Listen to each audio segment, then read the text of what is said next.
Patricia Bautista sa bayan ng Cablao. Meron na yan.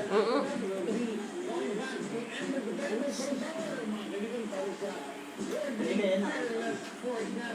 Sa mga bawat distrito ng lalawigan ng Nueva Ecija para sa inyong kaalaman, mga kaibigan. Sa international weather report para malaman ng mga bayan ng Cablao, mga kaibigan. Ang kalayaan, paano itinagpunan sa Patricia Bautista.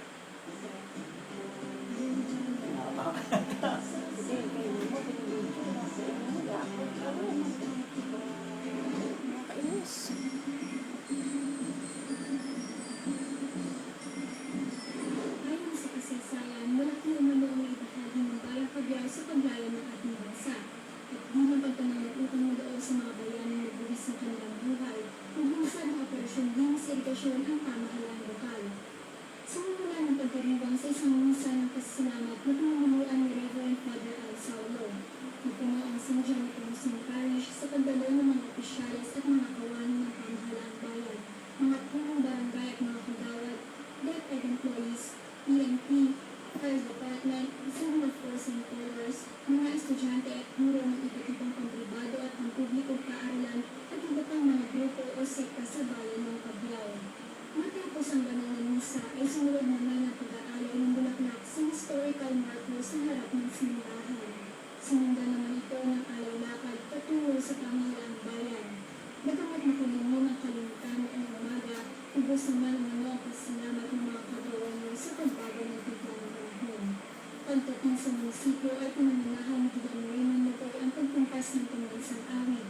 Sumunod dito ang pagkakalastas ng naging kontribusyon ng bayang Cablao sa kalayaan ng ating bansa sa pamumuno ni Engineer Jose Ripolito. Matapos nito ay sumunod naman ang pag-aalay ng bulaklak sa bantayan ni General Manuel Natividad, General Mariano Guimera, Dr. Jose Rizal at sa Memorial Tablet ng mga kapitanero habang lumaawit ang LGU at Cablao National High School Choir. Nagpatuloy ang programa sa isang mensahe ni Mayor Lara Bibi Tongko at kasunod ito ay naghindan ng natatanging bilang ang CNHS Dance Troupe, ikakaisang haramista, DepEd Dance Troupe at haramista ng San Carlos. Pagkatapos ng bilang ay nag-iwan din si Vice Mayor Ernesto Talens Jr. ng kanyang mensahe. At dahil nga ang tema o paksa ng programa ay linis edukasyon tungo sa malinis na pamayanan para sa kaaya-ayang kapaligiran, nilansad na nga ang linis edukasyon sa pamumuno ng Department Heads ng LGU. Para sa balitang lokal ng Double 248 at DWNU, Trisha Bautista nagbabalita mula dito sa bayan ng Cablao.